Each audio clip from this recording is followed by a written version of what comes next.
नहीं होती। किसी को नहीं जानकारी होती। आप ही अगर ऑनलाइन कोई दवाई मंगा लेते हैं, आपको लगता है कि हम तो इजी मेड में मंगा लेंगे, लेकिन अगर कोई स्पूरियस ड्रग उसमें निकल गया, खुदा ना खास्ते स्पूरियस ड्रग निकल गया, या बुखार का आपने दवाई मंगाया और एंटीबायोटिक दवाई चली आई। अब समझिए कि आज का युवा पीढ़ी, मैं बताऊं, 5 से 6 करोड़ परिवार इस दवा ट्रेड से जिंदा है। अगर आज हमारा 12.5 लाख केमिस्ट पूरे ऑल ओवर इंडिया में और करीब 1.5 लाख के आसपास पूरे उत्तर प्रदेश में, तो सोचिए कि उन्होंने जो है ऑनलाइन के विरोध में पूरे भारतवर्ष में आह्वान किया है बंदी का। और लेकिन ऑनलाइन में ये नहीं है, उनकी मॉनिटरिंग कैसे होती है, कहाँ होती है, कौन करता है, ये किसी को नहीं मालूम, जानकारी नहीं है। नशे की प्रवृत्ति हमारे युवा वर्ग में बढ़ रहा है इसकी वजह से। तो वो AI जनरेटेड प्रिस्क्रिप्शन बन रहा है, उसको ऑनलाइन अपलोड कर रहे हैं और NRX की दवाई शेड्यूल H1 और ये सब दवाइयाँ चली आ रही हैं। और जो एक बार उन्होंने यूज कर लिया, उसका बेनिफिट हो गया, तो वही लेते हैं। आप दूसरे कंपनी का देंगे तो वो नहीं लेंगे।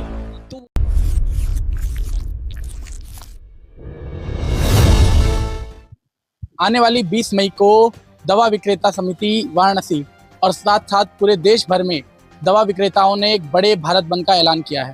आखिर क्या कारण है इसके पीछे, क्यों इतना बड़ा भारत बंद होने वाला है, क्यों दवाई विक्रेताओं में नाराजगी है, इस पर चर्चा करने के लिए हमारे साथ इस वक्त मौजूद है दवा विक्रेता समिति वाराणसी के महामंत्री संजय सिंह। उनसे बातचीत करेंगे। तो आप लोग जो आगामी 20 तारीख को वाराणसी सहित पूरे देश भर में जो भारत बंद करने वाले हैं, दवाई विक्रेता धरने पर रहेंगे, इसका मतलब देश भर पे प्रभाव पड़ेगा, जो बीमार हैं उनको पहले से दवाई ले लेनी पड़ेगी। कारण क्या है इसका? देखिए, हमारी भारतवर्ष की संस्था है AIOCD, इसका लॉन्ग नाम है all India organisation of chemist and druggist. तो उन्होंने जो है ऑनलाइन के विरोध में पूरे भारतवर्ष में आह्वान किया है बंदी का। और ऑल इंडिया से चूँकि एफिलिएटेड बॉडी हमारी वाराणसी की है, तो हम लोग भी जो है उसमें पूरे बनारस के 6,500 केमिस्टों के साथ हम लोग उसमें सहयोग कर रहे हैं। 6,500? तो ये किस कारण कर रहे हैं आप लोग? ऑनलाइन के विरोध में, कि ऑनलाइन जो ऑर्डर कर दिया जाता है इसके विरोध में आप लोग कर रहे हैं, तो क्या नाराजगी है? देखिए, ऑनलाइन के विरोध में आप समझिए कि कोविड काल में एक कानून आया था GSR 220E। वो उसके वजह से क्या था कि आप हम लोग कोविड काल में ये नियम आया था कि आप किसी भी फार्मेसी से किसी के घर पे आप दवा दे सकते हैं। तो हम लोग उस समय जो है सेवा करना शुरू किए थे, लोगों के यहाँ हम लोग ये भेजते थे। लेकिन बाद में कोविड समाप्त होने के बाद जो है ऑनलाइन कंपनियों ने इसको जो है अपना माध्यम बनाया और बहुत बड़ी बड़ी कंपनियां इसमें जो कदम रख दिया आज के डेट में। आप भारतवर्ष का तो जानते हैं कि छोटे छोटे दुकानों से जो है हमारा भारतवर्ष का एक अलग ही जो है प्रारूप होता है। बहुत सारे लोगों का रोजगार है इसमें, बहुत सारे परिवार जो है इससे पलते बढ़ते हैं। 12.5 लाख केमिस्ट पूरे ऑल ओवर इंडिया में और करीब 1.5 लाख के आसपास पूरे उत्तर प्रदेश में।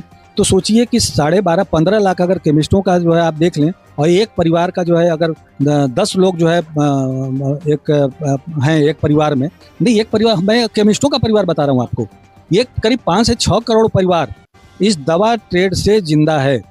अगर आज हमारा व्यापार है तो मेरे पीछे जो है कम से कम मेरे 5 स्टाफ हैं, उसके बाद 5 स्टाफ हैं, उसके बाद जो है 4 और भी हैं, 5 4 9 हो गए, हम हो गए 10 हो गए, और 10 के परिवार अगर एक आदमी के पीछे, तो 50 मेरे पीछे पल रहे हैं। एक दुकान से 50 लोगों का जीवन चल रहा है, आप समझिए बात को।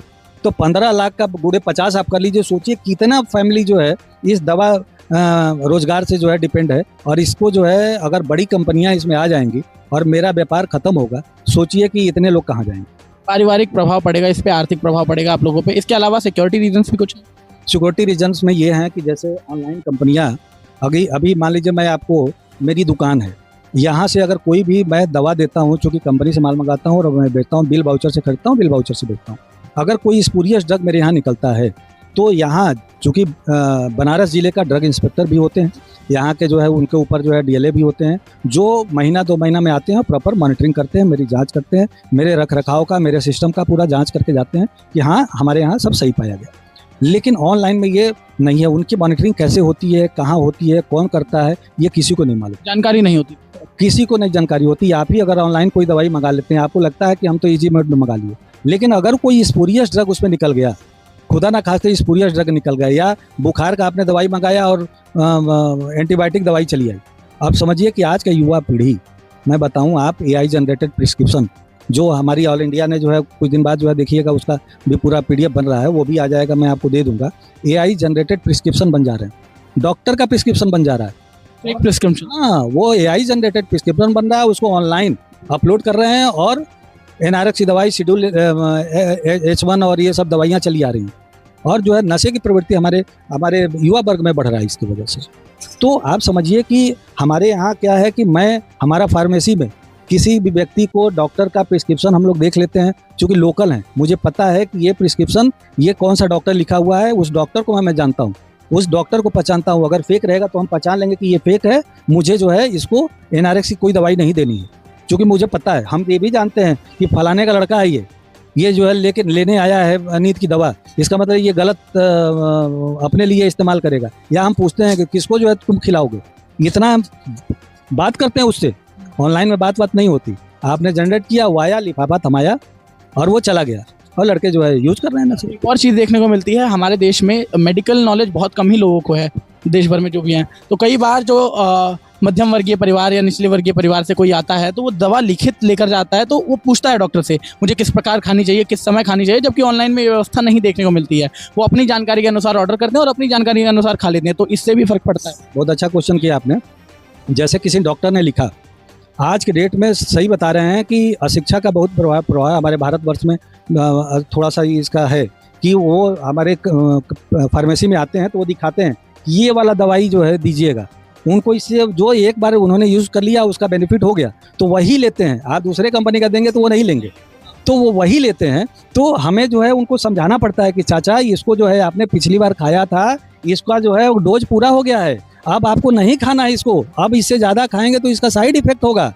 लेकिन ऑनलाइन में क्या है कि आपने बार बार जितने बार मंगाइए खाते रहेंगे, उससे उनके सेहत पर असर, ओवरडोज से भी नुकसान हो सकता है। यस, ये चीज़ें हैं, ये मॉनिटरिंग, प्रॉपर मॉनिटरिंग की ज़रूरत है।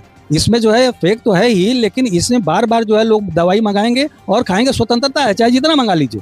एक सवाल और उठता है, दवाइयों को हमेशा हम लोग देखते हैं उस पर लिखा भी रहता है कि keep it in a cold place, ठंडी जगह पे रखे, पर जब आ रही होती हैं दवाइयाँ ऑनलाइन ऑर्डर करने पे तो वो भरोसा नहीं ठंडी जगह पे है गर्म जगह, क्योंकि आते समय टेम्परेचर क्या है तो उसका भी प्रभाव पड़ता है। कोई भी दवाई का आप देख लीजिए 25 डिग्री टेम्परेचर लिखा हुआ है किसी भी दवाई पे, कूल चेन है तो 2 से 8 और ऐसे है तो 25 डिग्री टेम्परेचर होना चाहिए। भारतवर्ष का टेम्परेचर कितना है आज के डेट में? 45-47 है। अब सोचिए कि अगर कोई दवाई को 1 घंटा आप इस टेम्परेचर में रख दीजिए तो उसकी पोटेंशियल कम हो जाती है। आने में 1 घंटा लग ही जाता है, लगभग लग जाता है, तो पोटेंशियल उसकी कम हो जाएगी।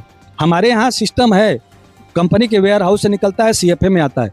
सोचिए बाकायदे वो सिस्टम से लेके आते हैं, वो CFA में लेके आते हैं। CFA हमारा लोकल है, वो जो है वो पूरा सिस्टम से अपने गाड़ी में करके और मेरे दुकान पे लाता है। जैसे ही आता है हम तुरंत अपने दुकान में जो है उसको रख रखाव सुरक्षित रख लेते हैं। लेकिन उनको एक स्विगी का लड़का है, जोमेटो का लड़का है या ब्लिंकिट का लड़का है, उसको इससे नहीं मतलब है। वो लेके दिन भर उस दवाई को घूमेगा जब तक जो है सिगरेट और कुरकुरे और वो सारी जब तक सबको डिलीवर नहीं कर देगा। पता चला 3 घंटा लेके घूम रहा है, उसके बाद लास्ट में चौथे घंटे में जाके दवाई वाले को उसके घर में दिया। 4 घंटा इस 45 डिग्री टेम्परेचर पे, 50 डिग्री टेम्परेचर पे वो दवाई लेके घूमा। सोचिए कि उस प्रभाव क्या पड़ेगा उस दवाई का। तो दवाई ऐसी चीज़ है कि बहुत ही सावधानी पूर्वक इसको इस्तेमाल। अंग्रेजी दवाई में क्या है कि अगर आप डोज के हिसाब से लेते हैं तो आपको फ़ायदा करेगा, जहाँ डोज से ऊपर गया तो आपको बहुत ज़्यादा नुकसान भी करेगा। और सवाल उठता है कि आपने जो आह्वान किया है प्रदर्शन का, क्या इस प्रदर्शन के पहले आपने इस एक्ट को ख़त्म करने के लिए आपके संगठन द्वारा मांग की गई सरकार? बहुत दिनों से जो है, जब से कोविड ख़त्म हुआ है, हमारी ऑल इंडिया ऑर्गेनाइजेशन आपको जो है सेंट्रल गवर्नमेंट के कितने लेटर लिख चुके हैं। हमारे चेन्नई हाई कोर्ट में, चेन्नई जो वहाँ चेन्नई स्टेट का जो ऑर्गेनाइजेशन है उसने जो है वहाँ इसके खिलाफ केस जीता हुआ है। राजस्थान हाई कोर्ट में केस जीता हुआ है। दिल्ली हाई कोर्ट के जो है दिल्ली एसोसिएशन केस जीता हुआ है। लेकिन ये बहुराष्ट्रीय कंपनियां हमारे भारतवर्ष के कानून के लचीलेपन का फ़ायदा उठा रही हैं। ये कानून थोड़ा सा लचीलापन है, इसका फ़ायदा उठा रही हैं। सुप्रीम कोर्ट में ये ICD गई हुई है, उसका भी डे टू डे मतलब हियरिंग जो समय होता है वो भी पड़ रहा है। अब देखिए, अगर सरकार नहीं सुनती है तो हम लोग माननीय उच्च न्यायालय और उच्चतम न्यायालय में इसको लेके जाएंगे। आखिरी सवाल पे आते हैं, आप लोगों द्वारा जो 20 तारीख को आह्वान किया गया है उसका प्रभाव कहाँ कहाँ पड़ेगा, किन क्षेत्रों में पड़ेगा? क्या अस्पतालों में भी पड़ेगा जहाँ सीरियस मरीज मौजूद हैं? क्या एम्बुलेंसेज में, या कहीं अगर अचानक से ऐसी व्यवस्था आ जाती, कोई ज़्यादा बीमार हो गया तो क्या प्रभाव पड़ेगा? नहीं, उसके लिए देखिए हम लोग जो है चूँकि मानव सेवा शुरू से रहा है, अगर इस सेक्टर में आए, इस दवा व्यापार में हम लोग आए हैं, तो सोचिए कि जो है हम लोग सुबह आते हैं और पूजा करते हैं ना, तो यही चूँकि हमारा रोज़गार है, हम तो चाहेंगे कि ज़्यादा से ज़्यादा लोग तबीयत ख़राब हो मेरे दुकान पे आएँ, लेकिन हम लोग जो अगरबत्ती दिखाते हैं यही कहते हैं कि हे प्रभु सबको जो है सुखी रखना, जितना जो है हमसे सेवा हो पाएगा उतना हम लोग करेंगे। और जितना ये बंदी का जो हॉस्पिटल के सामने, इमरजेंसी के सामने जितने भी केमिस्टों की दुकान है उस पर कोई बाध्यता नहीं है, उनको जो है एग्जम्प्टेड रखा गया है। हॉस्पिटल के अंदर की जो दुकानें हैं वो एग्जम्प्टेड हैं। इमरजेंसी में कोई दवाई की कमी नहीं होने वाली है। अगर कहीं भी किसी को भी कमी होता है, हमारा मोबाइल नंबर रहेगा, कोई भी ज़रूरत पड़ेगा वो फ़ोन करें, हम बंदी के दौरान भी उनको जो है दवा की व्यवस्था मुहैया कराएंगे। बनारस में आप लोगों की तरफ से कितने लोगों की संख्या होने वाली है? भाई बनारस में 6,500 हमारे केमिस्ट हैं, होलसेल और रिटेल मिला करके, और हमारी टीम लगी हुई है, पूरा रिटेल सेक्टर में जा रहे हैं और वो सबको अवेयर कर रहे हैं। क्योंकि ये ऐसा जो है ऑनलाइन का इतना बड़ा रूप हो चुका है ना कि हमारा छोटा व्यापारी सोच लीजिए कि आज के डेट में बंद होने के कगार पे है। और सारे लोग जो है समझ रहे हैं कि अगर ये इस आंदोलन में वो नहीं शामिल होंगे तो कल के डेट में जो है उनको ये ट्रेड तो छोड़ना ही पड़ेगा। तो समझिए कि ये जो है ऑनलाइन कंपनियां जो हैवी डिस्काउंट दे करके और वो कर रही हैं, हमारा समाज भी जो है चूँकि अब ऑनलाइन की तरफ ज़्यादा जो है मुखर हो रहा है, लेकिन धीरे धीरे ऑनलाइन का जो साइड इफ़ेक्ट है हमारे समाज को अब देखने को मिल रहा है। पहले देखने को नहीं मिल रहा था, लेकिन अब उसका साइड इफ़ेक्ट देखने को मिल रहा है और लोग अब फेक ड्रग भी आ रहा है और जो दवाई वो दे रहे हैं उसका दूसरा हो जा रहा है, और फिर जो है बार बार मंगा करके एक ही दवाई को डॉक्टर को नहीं दिखा रहे हैं और वो बार बार वही दवाई खा रहे हैं। जब दोबारा डॉक्टर को दिखाने जा रहे हैं तो डॉक्टर भी बोल रहा है कि भाई हमने जो है आपको 15 दिन की दवाई लिखा था, आप 3 महीना खा के आ रहे हो ये दवाई, ये तो गलत है। तो वो हाँ डॉक्टर भी बोलते हैं कि भाई आप अपने जो नज़दीकी केमिस्ट है वहाँ से लो, वहाँ जो फार्मासिस्ट बैठा हुआ है वो आपको समझाएगा, वो बताएगा, वो अवेयर करेगा आपको। तो ये सब चीज़ें हैं। इसका साइड इफ़ेक्ट थोड़ा सा अभी तो लग रहा है अर्ली है, लेकिन साइड इफ़ेक्ट धीरे धीरे ऑनलाइन का आने लगा है और हमारे समाज को जब तक इसका विभत्स रूप नहीं दिखेगा तब तक हमारा समाज भी इनका सपोर्ट बंद नहीं करेगा। और दिख रहा है अब धीरे धीरे जो है इसका साइड इफ़ेक्ट हमारे समाज को दिखना शुरू होगा। इसके लिए आपने एक आह्वान किया है? हाँ, ये हम समाज भी अब धीरे धीरे हमारे साथ जुड़ रहा है और भारत सरकार को अब सुनना पड़ेगा हमारी बातों को और इसको ऑनलाइन कंपनियों को, ठीक है, बाकी चीज़ों में, लेकिन दवा सेक्टर ऐसा सेक्टर है कि इसको जो है इस ऑनलाइन चीज़ों से थोड़ा सा दूरी बना के रखा जाए तो बेहतर होगा। धन्यवाद। तो हमारे साथ जुड़े थे महामंत्री जी, जिन्होंने बताया कि किस प्रकार ऑनलाइन व्यवस्था जो है दवाइयों की वो सिक्योर बिल्कुल भी नहीं है, वो असुरक्षित है, क्योंकि दवाई एक ऐसा चीज़ है जो आपके शरीर से, आपके हेल्थ से जुड़ा हुआ है, उसको बहुत प्रिस्क्रिप्शंस और बहुत जानकारी के साथ आपको लेना चाहिए। ऑनलाइन दवाइयाँ मंगाने का तात्पर्य है आप पूरी जानकारी के बिना उन दवाइयों का सेवन करते हैं, जिसके चलते आपको नुकसान हो सकता है।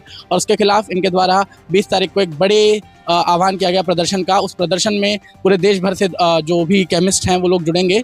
और उसके पहले आप लोगों को चेतावनी है कि 20 तारीख से पहले आप अपने कार्य भर की दवाइयाँ ले लें। आपको किसी प्रकार की बीमारी है या आने वाली आपकी कोई दवाइयाँ खत्म होने वाली हैं तो उसके लिए भी आप दवाइयाँ ले लें। काशी वार्ता के लिए मैं प्रशांत दुबे।